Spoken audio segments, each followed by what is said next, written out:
help me to understand why you see a distinction between, on the one hand, being a white person raising and rearing black children, whether those children are initially your siblings. So some people felt that when you interviewed Rachael Dolezal, that you were a little easy on her. How do you feel about that in retrospect? Do you feel like you were easy on her? Would you do anything different?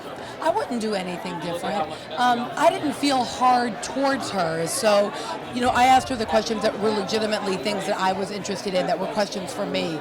I realized people had very, very different feelings about Rachael than I did. I think in part because I was coming from a different set of life experiences that made me position her and understand her differently.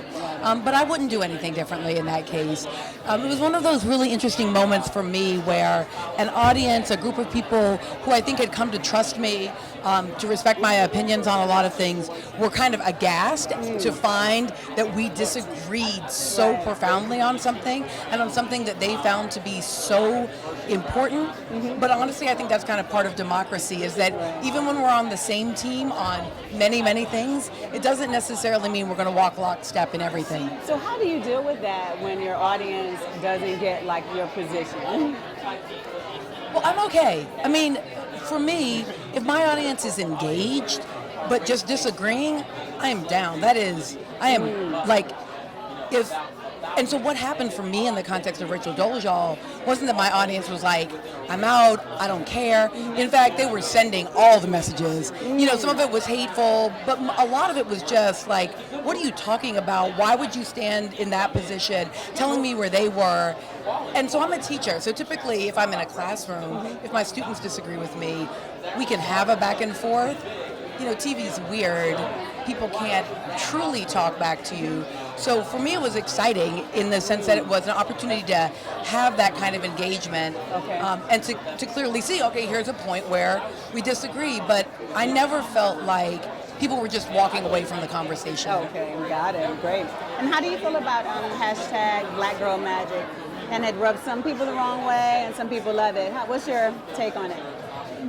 So I understand why people would hate it. Like because there is this notion that that our blackness makes it possible for us to overcome every kind of structural inequality, and therefore nobody has to fix anything for us.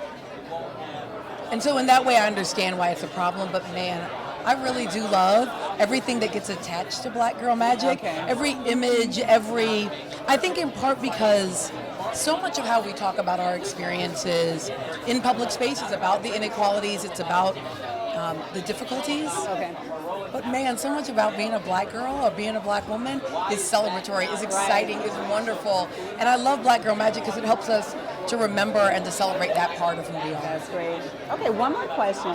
Now, who is Anna Julia Cooper? I saw that's a project of yours, or how did she inspire you? Who is she to you? So Anna Julia Cooper is the name of the center that I direct at Wake Forest. So, I'm a TV host only on the weekends. It's my second job. It's my side gig. Will not do it forever. Hopefully, it'll be over soon. My real job is I'm a college professor. I teach Monday through Friday at Wake Forest University. Anna Julia Cooper is the name of the center, and the easiest way for me to describe who Anna is to say that she is Du Bois, but we don't know about her because she was a girl. So she wrote at the same time that Du Bois wrote. She was engaged in all of the same debates. First African-American woman to get a PhD in this country. She went to Paris, to the Sorbonne to get it. She ran the M Street School in Washington, D.C., which at the time was a high school, but it finished some of our greatest academics and activists in this country. She was run out of that leadership position around some slut shaming of the early 20th century, but every single one of the debates that we think of as a Du Bois Washington debate, Anna Julia Cooper was right in the middle of them. But because she was the woman's voice, we don't read her, we don't think much about her, most folks don't know her name. So part of the reason I named the center for her is we're trying to bring back the Black Girl Magic of the early 20th century. So thanks to you, now we know who she is, because I didn't. Thank you. Thank you. All right.